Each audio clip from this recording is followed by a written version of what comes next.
What's going on Facebook? Now for us to get YouTube in there. Okay. Now YouTube is live, so we're good to go. What's going on, everybody? Hope everybody's doing well. Oh, man. Sorry. I got to do my little intro. Dun, dun, dun, dun. This is the POWLAX podcast. Today, we will be talking about the IMCLA Convention, as well as a wall ball discussion on one of the Facebook groups. No, I'm just playing. But so that's actually the first announcement is the POWLAX podcast is available now, which I think is cool because that's basically just this. So if you like listening to podcasts and would like to hear me streaming in your car, you can now download podcasts and walk the dog and listen to this and all kinds of those things. So I thought that was definitely pretty cool. Quick thing, because Ryan, I can see that you're on. I'm going to wave at Ryan, wave at Hudsonville, wave at Justin. Ryan, I'm not going to be there this weekend because I'll be at the IMCLA convention, and the staff knows to help set everything up, so we should be good to go there. So just, yeah, I probably could have texted him and said that too, but it is what it is. It makes the live stream better. So let's see, couple first things. So couple exciting announcements are, first, obviously, the POWLAX podcast is now available, which I think is an awesome addition to essentially use this live stream as another element of what I do. It was pretty easy. Big thank you to Jonathan Edwards for giving me the idea and more so incentivizing me to do it a little bit more than I had been in the past.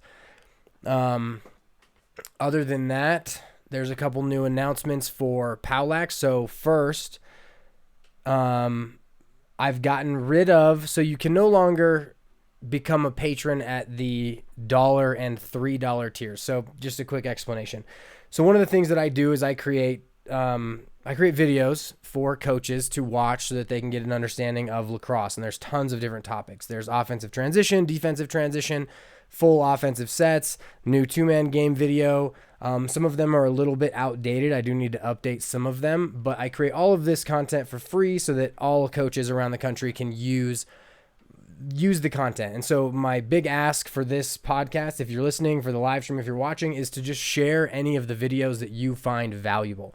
I think the best way to share them is actually to share them with something that your team took from them. But for the most part, just sharing the videos really helps to broaden kind of what I'm doing, because the main goal that I have with the content is to allow for people in places where the game hasn't grown as much as it can to just really have good information. And so I also need to make sure that my videos are something that I would still put out. So there's a couple that I want to change, but that's neither here nor there. So,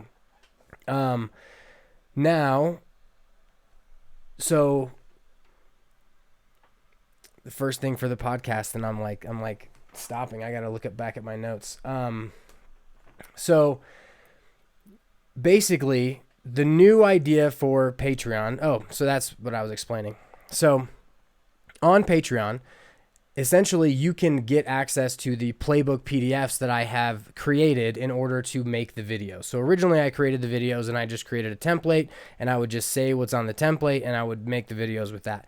But then I realized I was kind of wasting my time with these templates because I was spending enough time on them that I could create actual content there too. So basically, I think there's over like 250 pages worth of playbook stuff that's on Patreon. And all I ask to get access to everything I've ever made, and as you access them, you can download them and keep them forever, is a contribution of $5 a month. And recently, this has gotten a little bit tense with some people. It's not really tense because it's my stuff anyway, and I can do what I want with it. But so many people tell me, like, you've got to charge more. Like, you could put this behind a paywall, and it originally was. Like, I'm not going to act like I was always trying to build content for free. But everything was originally behind a paywall, and nobody knew about it, so it didn't really affect anything. And so as I watched Gary Vee, he's like, add value for free. So I took everything and I put it out for free, and then people really started to react to it. And I'm not going to pull anything to do that. But so case in point is you can still get all of my playbook PDFs for $5 a month. You can log in, become a patron for $5, download everything, and then not be a patron anymore. But that's kind of not the point. The point is, if you become a patron, you essentially support the mission that I'm on. And as you are supporting me, you inherently know that everyone is benefiting within the lacrosse community who watches my videos, and they get to see it. So that's kind of the sales pitch. So I do appreciate anyone who's been a patron. Like, I don't think you realize how much I appreciate it, because there's no way I could do what I do without the kickback that you guys have given me. So here's the cool announcement. Rather than trying to create new tiers where, I mean, I can make it so that you guys get a t-shirt or a mug, but I'm kind of like, it's cool. If you want a POWLAX sticker, shoot me an email with your address and I'll send you a POWLAX sticker. Then you can put it on your own mug or your own t-shirt, and I don't have to track anything. I just mail you a sticker. But so the new patron tiers are $25 and $100. And at $25, I'm going to run live streams like this, where essentially I'm going to ask you about your team, where you're at in your coach's journey, kind of your experience. And then there will be a couple questions you can ask on a live stream like this. But so the reason why I really like this $25 tier, and so every month I will run a live stream where I will answer your questions. And those live streams are going to be put on Patreon, where only people who are at that tier can access them. And what it's going to do, I think for me, which is definitely part of what it is, like it's not just for you, is it's going to allow me to think through specific scenarios. So you take a 4th grade red team in Colorado versus a 4th grade red team in Minnesota, and the Minnesota people, they're always in the box, versus the Colorado where they might get on the field, once, but then it snows and they can't do anything. But so the ability to really think through individual situations from my end and then prescribe specific things for specific teams, I think will help me broaden my understanding, as well as give more context to the videos. So one of the things that I have been terrible at, and I need to work on a lot more, is creating content that is better, is more usable, because there's a progression. So by being able to ask me questions, I can give you which videos you should watch and in which order, and what you should really care about at which level. So I think that becomes a very meaningful thing, because the ability to, I can tell you what to do all day, but until it's specific to your situation, it's hard for it to be actionable. So yeah, that's kind of the idea behind the $25 tier. The $100 tier, which I'm also excited about, is going to be even more in-depth than that. So rather than being able to ask questions that I'll answer on a live stream like this, you can essentially have access to me for an hour or two per month, where I will either be emailing you back, or we'll be on calls, or anything like that. So this is essentially something where we can work together, and I can really try and specifically build something specifically for you. Now, at this tier, there's only 5 available spots if you'd want one. But so it's definitely not something, the main thing that I wanted to make sure that I wasn't doing when I decided to create these new tiers was I really wanted to make sure that I didn't kind of overburden myself with trying to create too much that would take me away from my research and my ability to create new content. Because the content is really what has built this whole thing. Not that I'm on like brick number 2, but the content is what I feel really helps the game more so than watching me talk. But so, yeah. So those are the new tiers. If you have any interest in them, definitely let me know. I would love to hear what you think of those tiers. And so here's another question, and this is for anyone who wants to give me feedback. So I have an opportunity to put my content on a platform called CoachTube.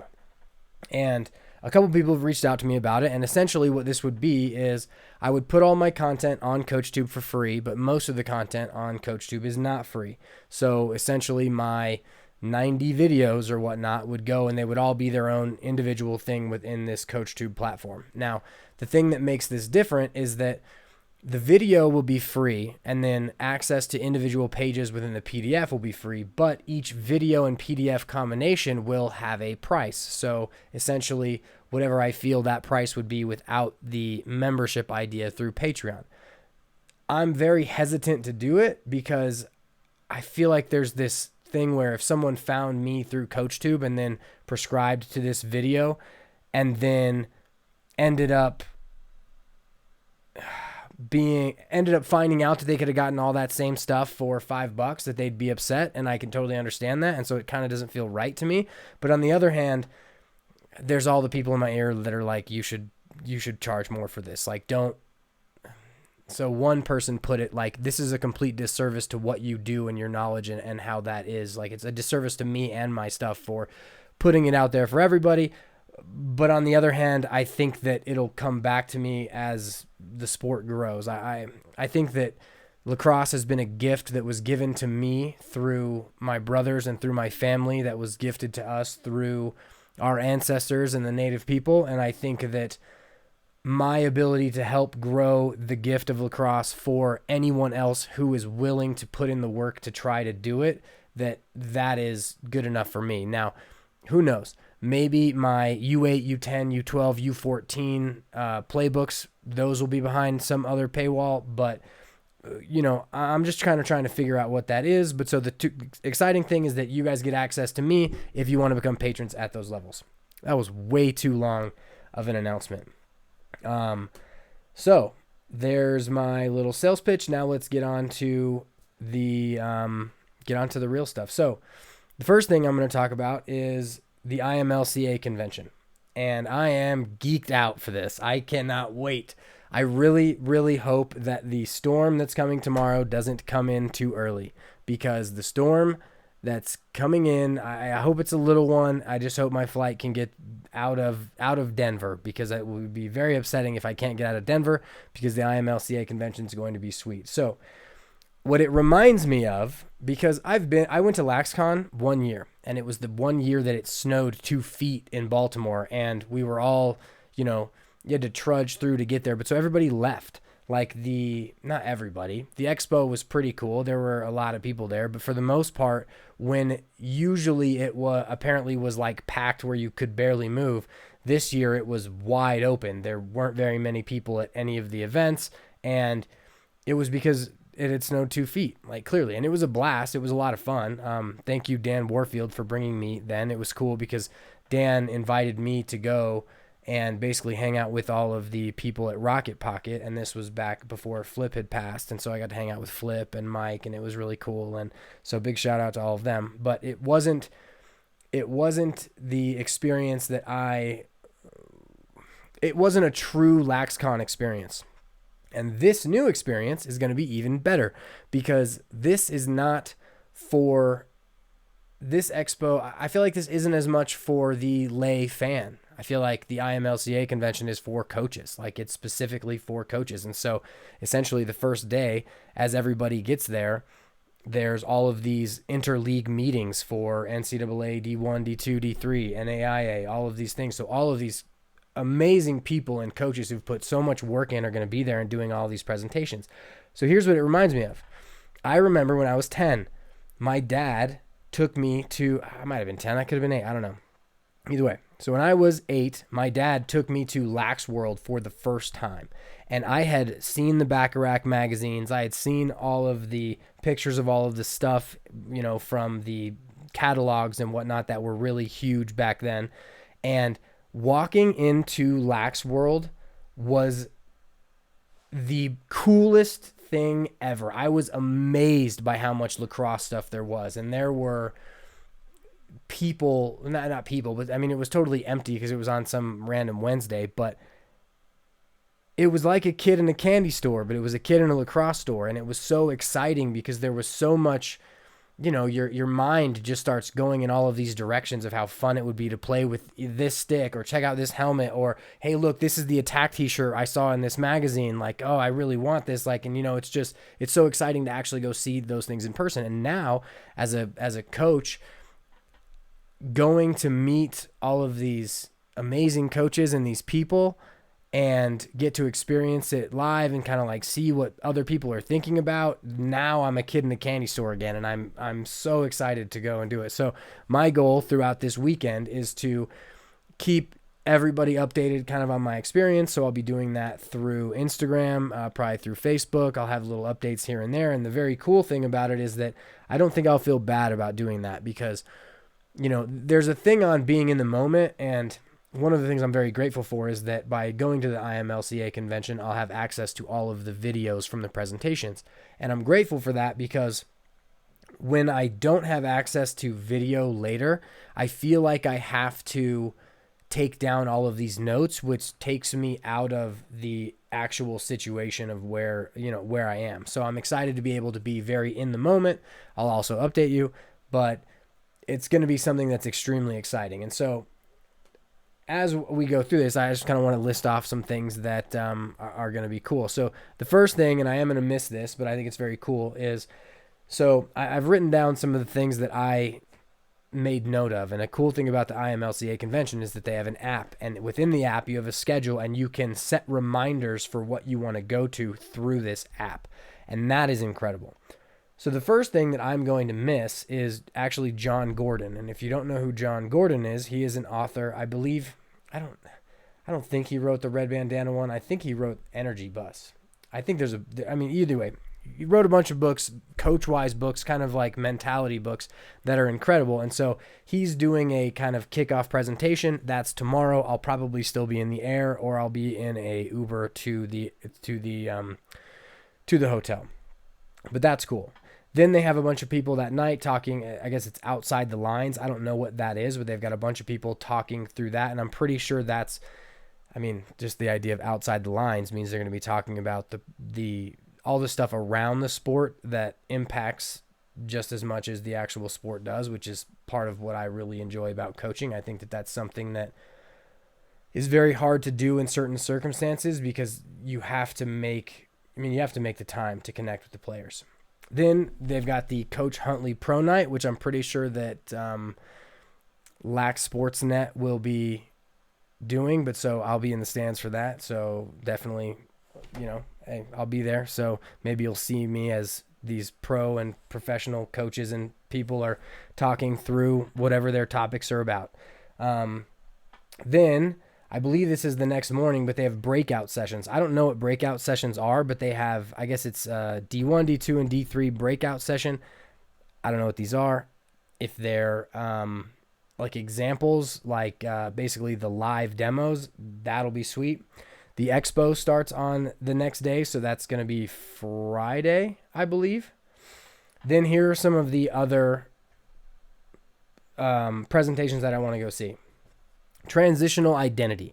I love that one. That's the stuff that I want to learn about, because that's what I'm doing with the Scorpions team that I've been coaching, is giving them a transitional identity where we are pressuring the ball when the other team is clearing and we are riding, and where when we pull into the offensive end, like, we're always looking to score. And it really allows decision making. But so I'm very excited to see and I don't know who's doing all of these presentations, but I'm excited to see what their perspective is on all of these different things. Next, and this is a tough one, another reason I'm grateful that they have the video library that I'll be able to check later, is coaching the top of the totem pole and versus man-up offense, schemes, drills, and game planning. Those are exciting. And so I'm kind of torn. I'm probably going to go to coaching the top of the totem pole versus the man-up offense, because one thing that I don't do very well is I'm not a good manager of people. Like right now, one of my tasks is to build the tryouts and the kind of figure out what we're going to do next summer for the POWLAX club team. And I'm totally procrastinating it. Like I don't know what it is about the administrative tasks, but I can't stand them. Like doing these videos is so much fun versus trying to put together parts of the club program. But so got to do it. So that'll be coming for anyone who's waiting for that here soon as well. So next we've got how to get your defensive personnel on the field and stop transition versus new drills to energize practice. And this is Saturday mornings. And so I'm probably going to do the new drill to energize practice, but the idea of getting your defensive personnel on the field to stop transition is huge. And so I'm pretty sure what this is going to talk about is basically, so what Denver does, right? Denver basically wholesale runs their middies, their offensive middies off the field, or even their attackmen, the first three, to get off the field so that their defense can get in and they can play 6-on-6. And this is really good because then you don't give up transition and it works really well. But what it does do is it does give a lot of quick hitter looks to the off-box side that will allow teams to kind of push in transition on that side. So hopefully this will talk about the idea of keeping your O-mids on to ride, and then once they're on the defensive end, basically getting them off through the midline, how to avoid getting beat on picks that are set to keep your offensive personnel on defense, and things of that nature. So that sounds like a lot of fun. Next one is offensive progression. I think that one will be very cool. What up, Carter? I'll wave at Carter there. There you go. So then we have maximizing the effectiveness of practice and game plans versus offensive individual development. I'm going to do the maximizing the effectiveness of practice and game plans. Excuse me, sorry about that. One thing I've noticed through my podcast is that when I breathe incorrectly, it definitely makes for a less good listening experience. So I am trying to get better at that for everyone who is listening patiently.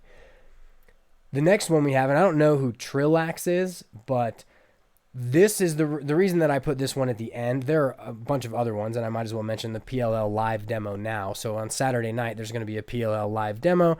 That'll be fun. I think that there's an element to the PLL Live stuff and kind of the more geared towards player things. Like, so someone tagged me in a post recently that was Paul Rabel talking about the PLL Academy. And the PLL Academy is a great thing. Like, the ability for, like, if I, when I was younger, had the chance to, go to a camp with Mark Millen.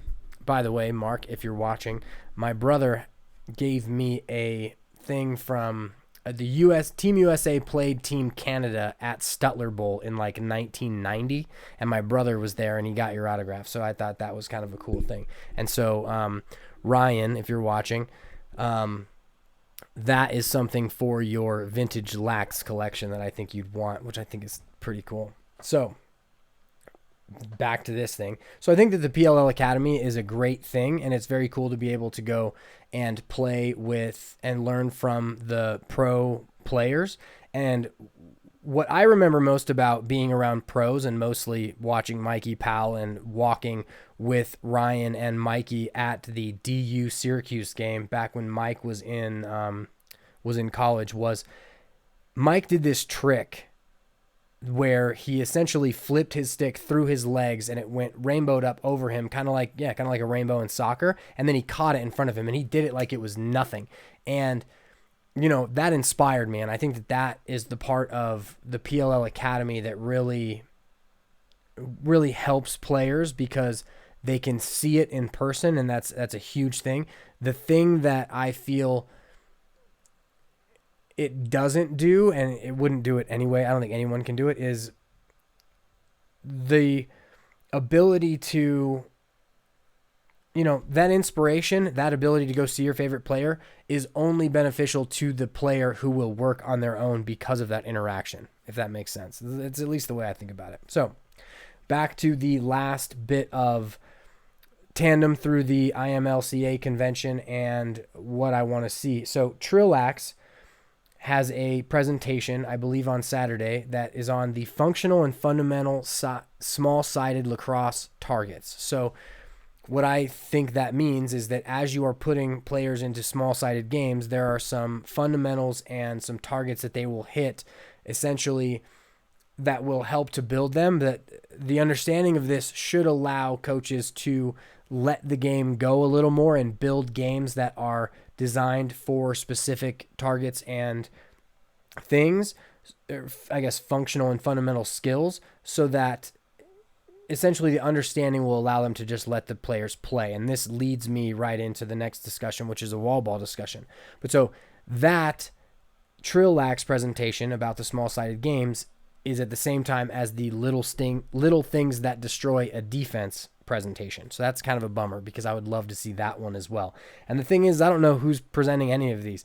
I'm betting that for a lot of them, they're going to be very high-level college. But one thing I've realized a lot is even though the high-level college stuff seems like it might be unmanageable, there's a base to all of it that really, unless you have the fundamentals down, you really can't do anything. So you kind of have to have it all together. So now let's check this real quick. So there's a group on Facebook that I'm in, and we had, I bet, the best argument / discussion that I've had in a long time regarding lacrosse training. And the discussion essentially has two sides and two opinions. I'm not going to name drop anybody, but the cool part about it is that what makes social media fun is the ability to have two people interact around a situation or a scenario or an idea and battle back and forth about the idea and how it takes place in whatever realm it is. So in this particular case, it was, what is the best way to develop a player? And there were some examples given, and we'll get into those in a minute. But the idea is, what is a better teacher? Is playing small-sided games a better teacher, where the constraints can be built so that the players are working on specific things? Or is it wall ball, where a player essentially is going to get many, many more reps? And so here's my understanding of this. You have to have both. And people are going to perceive it in different ways based on where they are as a coach, whether they played, whether they didn't play. It's going to be a lot harder for certain individuals to allow the kids to play. So one of the things I see all the time is a lot of coaches have a lot of trouble. A lot of coaches who coach football have a lot of trouble trying to just let the kids play lacrosse because the games are so different. In football, you have a specific thing that you are doing on each play, and your job is to understand exactly what you know.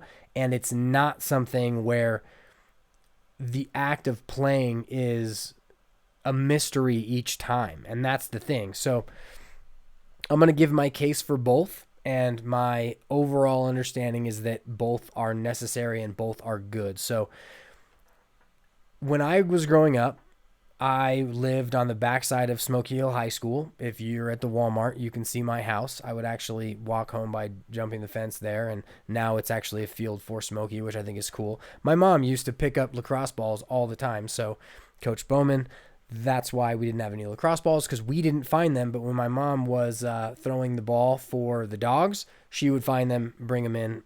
Really helped me out because I didn't have any balls. So when I was at Smoky, there was no pool window, and this drove me nuts. On the backside of Smoky Hill High School, they had this wall, okay, and it was the best wall you could ever think of. It was 40 feet high. There were no windows. The only windows were to the wrestling room, and they were like plexiglass. They weren't even real. Like, you could hit them with a shot full speed, and they wouldn't break. But so anyone who played at Smoky knew that that was the place to go. We would play wall ball all the time. For practices, sometimes we'd go play wall ball. But if you were in that element and you were in that little cove, it was basically like almost like a cavern that was just for lacrosse, because it was just these big walls. And I spent so much time playing wall ball there, and it helped me so much. But the subtle integration that I had that a lot of people, I'm not sure that they did or didn't, was that I would always imagine certain scenarios. So one of the things that I would do, and you can see this in the wall ball videos that I have by searching POWLAX wall ball on YouTube, is a split to jump shot. So back on the Smoky wall, what I would do is I would throw the ball, and as I caught it, I would immediately switch hands and split and really move. So catch it on the move, catch it, split, and then I would execute a jump shot. Then I would catch it again, split, and then I would do a jump shot the other way. And it really helped me to develop the technical aspects of my skill. If I didn't have the wall, that I wouldn't have ever gotten to as good of a player as I am or was. I'm not a very good player anymore. The other thing is, in the front of my dad's house growing up, we had a duct taped little square on the brick wall. And what was funny was that this brick wall, the opposite side of the brick wall, was where my stepmom used to keep like all her fine china and all her little collectibles that were easily breakable. So luckily, no ball ever went through the wall, but it was only a brick wall up halfway. So there was this little taped up duct tape square. And one of the things that my dad and brothers told me when I was little was, eventually you'll be able to play here because you'll be able to hit that spot all the time. And I was too young to be able to do that. I couldn't do that at all. And as I grew and grew and grew and I tried to like really aim, that was built. And I think that my time on the wall really helped me it definitely helped me with my stick skills and everything else like that. But, so one of the things that was mentioned in this group was that I basically, the way that this feed started was I posted a question to one of these people, and I posted the very first POWLAX wall ball workout that's on YouTube. And one of the things that was mentioned within this POWLAX, or within this conversation, was that someone thought that my throwing the ball up to catch the ball without it bouncing on the ground was negative because I wasn't actually aiming for a specific spot. But as the POWLAX wall ball stuff goes on, you see that that's actually built into other things as you go. It was just my warm up that didn't have it like that. But so if I had never had the wall, I would have never thrown it behind the back in my life. There's no way. Because what really helped me to learn how to put the ball where I wanted it was being on the wall and being able to really set up in time and kind of like see how the angles worked. And one of the things I tell players all the time is whenever you throw the ball, you have to watch what happens, because if you don't watch what happens, you can't correct for where the ball went. And so many kids, as we do partner passing or other things of that nature, will do wind up face dodge shovel passes, and they'll do the action, but they won't look where they're throwing the ball. And it's like, if you're not looking where you're throwing the ball, how are you going to know where it went and how you are going to adjust what this is? So I never would have built my behind the back pass without the wall. And so I definitely think that there is a foundation on the wall that everyone has to have. And if you can really love being on the wall, the key is the bridge that I'll get to in a second. So now that I've built the idea of the wall, I want to build the idea of these small-sided games.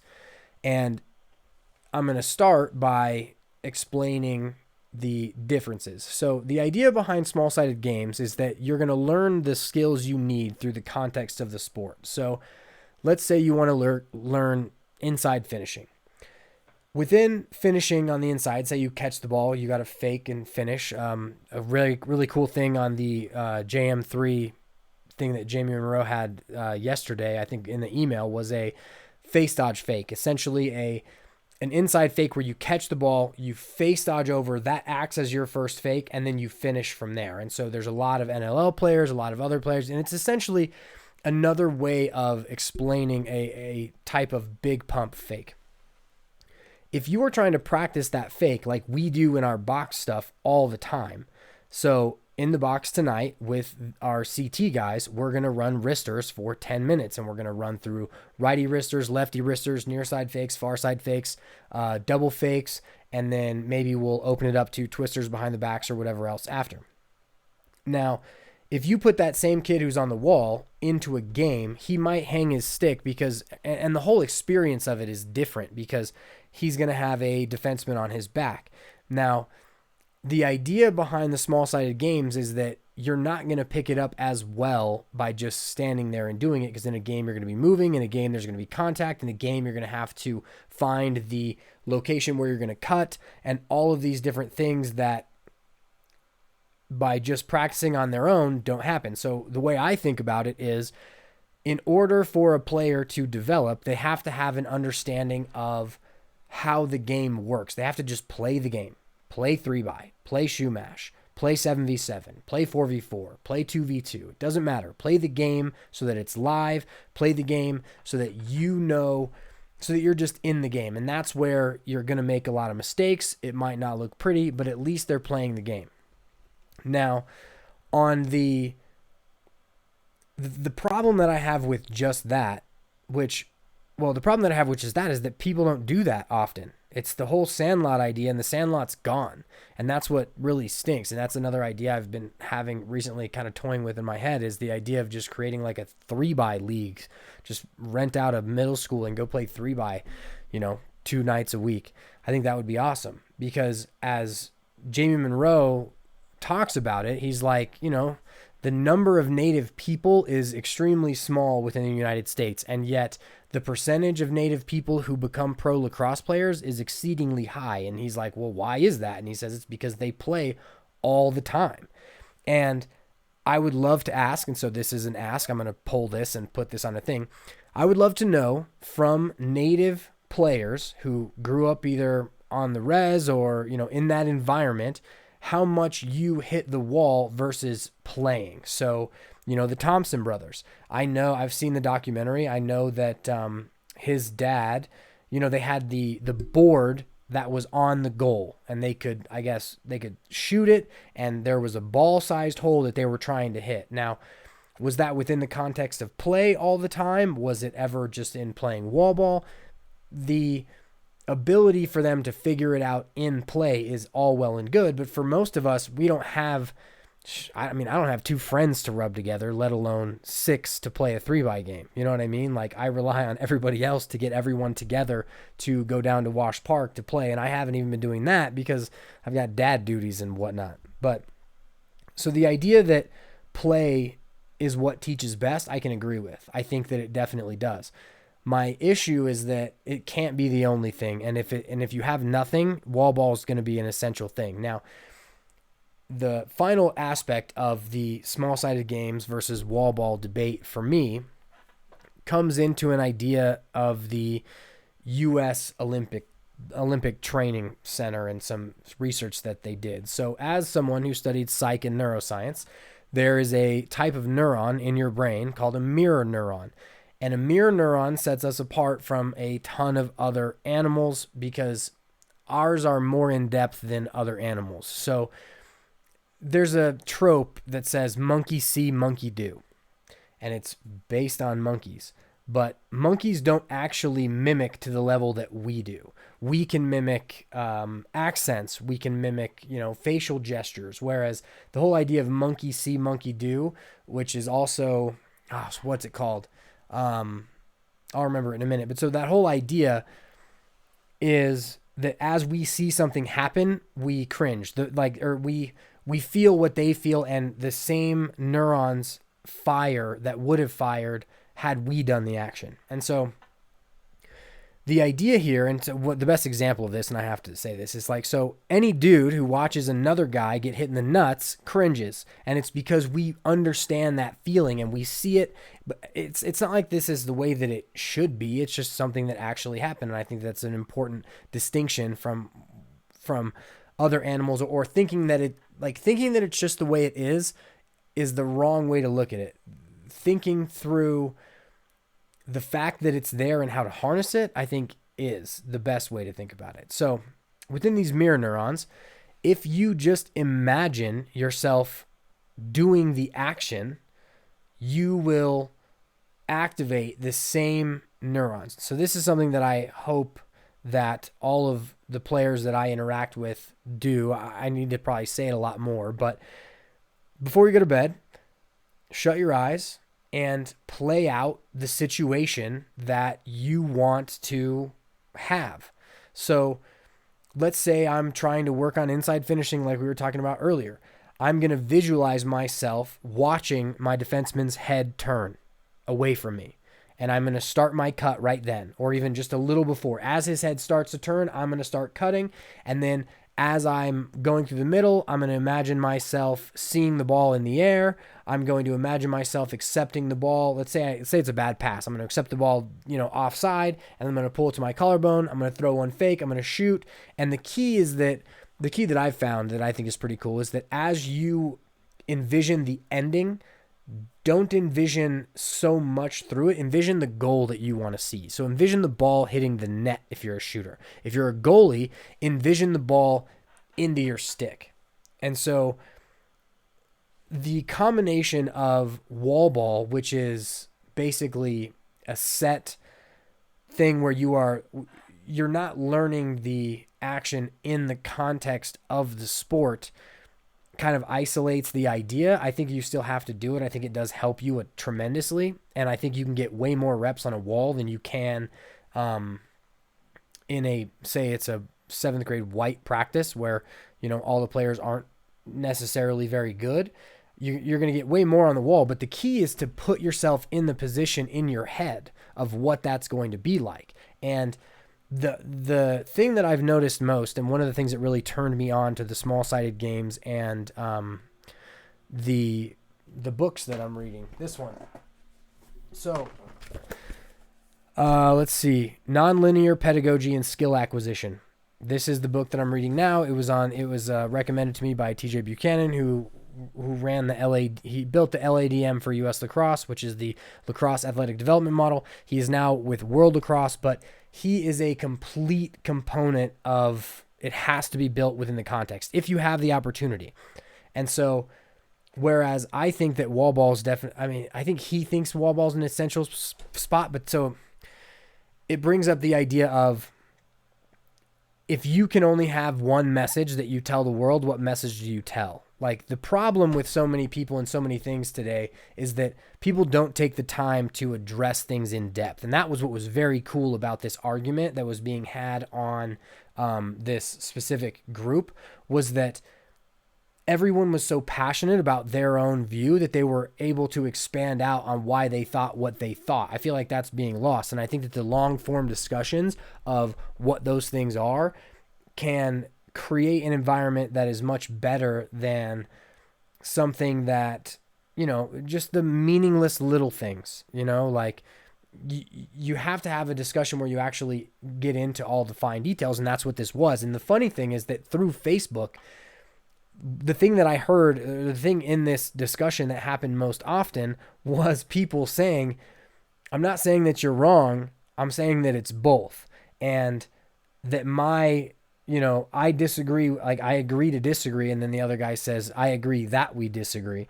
And the thing that was cool was that both people at the end of it were like, this is what good discussion is. And that disagreement is what hashes out the finer details of each thing, because both people are actually involved in what it is and they actually care. The thing that I can't stand, especially when I post certain things online, is, it's not that I can't stand it, but it's like, if you're going to interact. And this is actually something where, as I see, and Wendy knows this full on, whenever I see something that I disagree with online, I think through it in my head and I try and formulate. And sometimes I even write out, like I once wrote out like a 4-page response to something that I disagreed with, and I didn't send it, but it helped me to iron out the finer details of what I would have said. But so, very valuable conversation on this specific Facebook group, which I'm not going to mention because I don't need everybody else blowing it up, because the discussions that were within the group were amazing. So, as a final little bit of this wall ball discussion versus small-sided games. Okay, so funny thing is, I had a birthday party that I went to this last weekend. It was my nephew's birthday party. And I had a conversation with a youth soccer coach who had just won an award for essentially taking her team from she did best with her team.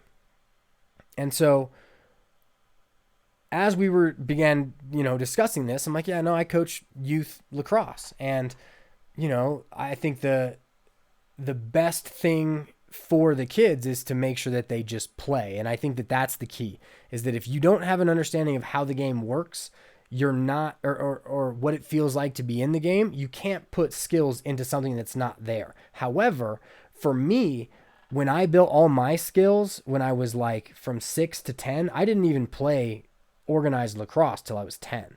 But I had way better stick skills than anybody else because I had practiced how to move the ball in my stick. And so one of the things that I'm going to start doing on TikTok, which I think is very cool, I did my first one yesterday and it got 20,000 views before I went to sleep, was I'm going to start doing duets, which duets are where someone copies what you do. But as I do the duets, I'm going to do either wall ball routines or stick tricks that I worked on when I was little, so that hopefully players who see it will go and pick up their stick and try it with their free time, rather than, the coolest part about stick tricks for me is that you can do it while you watch TV. Back before there was all this stuff, that's what I did. When I anytime there was a commercial on TV, which commercials on TV essentially are just a time to look at your phone now, I would practice all of the little stick tricks that I would do. And so that's what I'm going to start doing with TikTok, because I think that it will help to give kids a bit of direction, because sometimes it's really hard to find that direction on the wall. And so when I was younger and I was practicing all these skills, I was much better equipped to play the game because I had all of these prerequisite skills. So I don't think you can take them apart. I think that they have to be together in the same wholesome situation where you have to play small-sided games and you have to play and you have to work on your own craft outside of that sport. Now, where this gets very intentional is in, I'm going to say it again, my POWLAX wall ball videos, which if I go back and make, which I probably will, I'll probably remake them again, is the second one. Or no, I want to say it's the first video. Yeah, we're going to go with the first video, the warm-up video. One of the things that I have players do, and you can do this by throwing it at the wall, having the ball bounce, and then catching it, which is tough to do because the ball spins, is the first thing I have players do is they throw 10 righty, 10 lefty, and they're straight. And then the next thing I have them do is I have them turn to the right or to the left. And as they turn, I might as well just do it. As they turn to the right or the left, then they have to throw it here and catch it in front of them. And as you have players do that, there is a specific way that I like to have them catch, but it's tough because as you track the ball from your stick on your collarbone to in front of you, it's tough to realize that you have to keep the face of your stick open to the ball. And then once the ball hits your stick, you have to cushion, readjust your hand, and then pull it around in your cradling motion. That's how I feel it's best. That's how I feel players will catch the ball most often.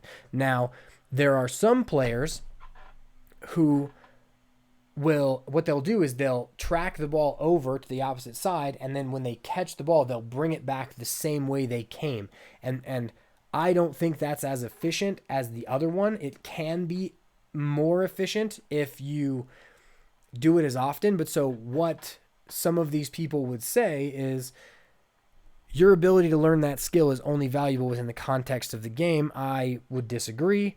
I think that you have to have both, obviously, like I was just mentioning, but I think that the ability to show your hands what to do outside of the game will help within the context of the game.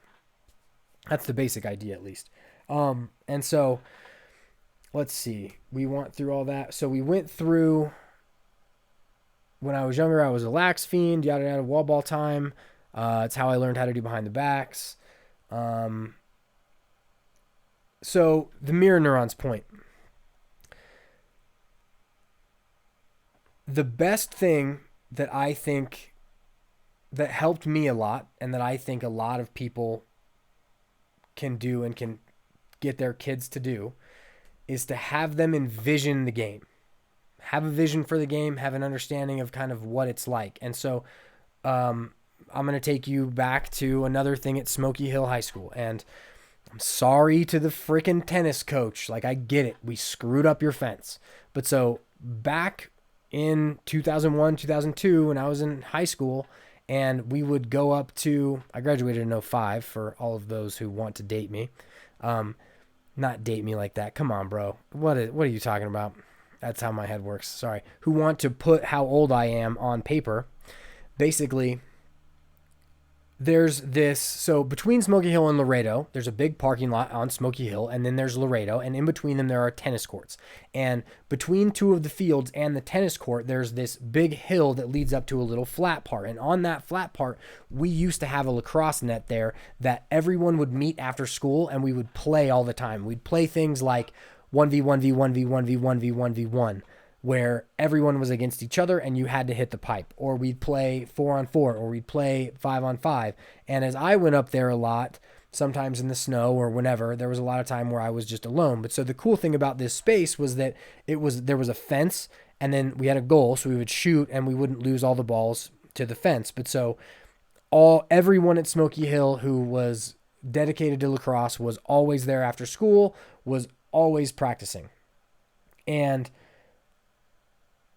our ability to just go play was definitely huge into our development as players. And I think that opportunity needs to be there more, because you can't rely on, even if small-sided games are the best way to build skill, you can't rely on that if the opportunity to play the game isn't there isn't as readily available as it should be. You know, like, it brings me back to this point. We were no longer allowed to play lacrosse on that little field because as we shot the ball, it hit the chain link fence and the chain link fence curled up. Now people don't go play the sport because essentially a parent has to be there. And if a parent is there, you might as well be doing something that the parent tells you to do, which is totally wrong. The kid needs to just go out and they need to play. They need to experience wall ball on their own. If you want to go out and throw with them and have a good time, that's a great thing that you can do too. But the idea of 6 kids meeting on a middle school field and just playing 3x and inventing their own rules and having that is something that needs to come back in whatever variant it can be. So I got a comment on YouTube. It says, we play 3x indoors, and I can't read that last little part. Let's see if I can get over there. I don't want to go back. It makes for some exciting passes, best of both worlds. Maybe, I guess, okay, so they use the walls, essentially, is what they're saying, and that's a great thing. Like, so basically, as they play 3x on a indoors, they can use the walls to ricochet the ball off of. And so one of the plays that I actually really like is an up pick in box, where the player who comes off the up pick down the alley actually just shoots the ball off of the wall. And then as the ball bounces, it bounces off the wall, off the floor to the player who rolled from the up pick. And then he catches it. So he says the wall is in play. So yeah, exactly. So you can play with the walls. That's awesome. At Goucher, which amazing school. It was great being there for the 2 years that I was there. They have racquetball courts, and we were allowed to go into the racquetball courts to play wall ball. And that was where I came up with the idea for throwing the ball forward, throwing the ball to this, and then turning and basically throwing it and catching it in front of your body. Because if you stand in a racquetball court, you can throw the ball forward, you can throw the ball to the left, you can throw the ball to the right. And as you do that, you learn how to accept the ball from all of these different angles. And so I think that, as I've stated 3 times already, I think that you have to play the game, and you have to work on skills outside of the game. I think that both can be built fundamentally, and I think both matter. And I think, of course, if you don't have access to a game, being on the wall helps. But I think that no one is a complete player without spending time at both, because no one can just be in a game enough to benefit their play and not play wall ball or something of that nature. So to answer the question, I think I posed it on one of these sites as far as, what's the downside to wall ball? The downside to wall ball is that you're not playing the game. So you have to play the game. And so for young players, even if they don't have the skill to do what they're trying to do, the act of being in the game is going to help them. There's nothing that gives immediate feedback better than the game. Because if a kid is trying to do a roll dodge or a spin move or a face dodge, and they spin, but their stick is horizontal and they drop the ball, that is the best teacher, because it's always going to be correct in a game. And that's where you get the situation where you're watching a team play and, it's the pole who comes over the midline, and as he's pushing to the middle, he doesn't pass past the slide, and he ends up scoring, but you're like, yes, you're like, no, oh yes. And then like the game gave him a real representation of what can happen. It might not have been the best decision, but it was true. What happened did work. And that's my cue. So I got to go get the little guy. So I will definitely keep everybody updated on Instagram, Twitter, Facebook, all of those things for the IMLCA convention. I'm super excited. I can't wait to meet any of you who are going to go. Let me know if you guys have any questions.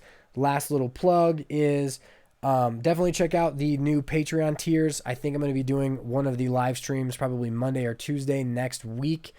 Probably won't be Monday. It'll probably be Tuesday as far as the coach one. So if you have any questions that can just lead me off into the private coaches Q&A, definitely let me know what those would be.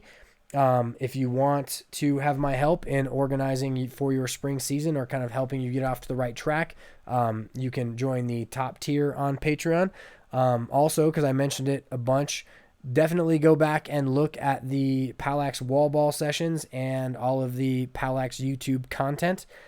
It will remain free, and I am very excited about that. But if I've got anything I can ask of you, please share the content. Go watch something. If you learned something, share a specific point, share anything about it. My goal right now is to have every youth lacrosse coach around the world know that there is good information on YouTube that they can get for free. That's my goal. I want everybody to realize that if they want to learn about the sport, they can do it. So I appreciate you guys for taking the time to watch this video. Have a good one. I will catch you guys next week. Oh, also podcast. Sorry, that's the last thing. If you want to watch or if you want to listen, all of you are listening now, but check out the POWLAX podcast on iTunes, Spotify, SoundCloud, and anywhere else that podcasts are available. Appreciate it. Have a good one, y'all.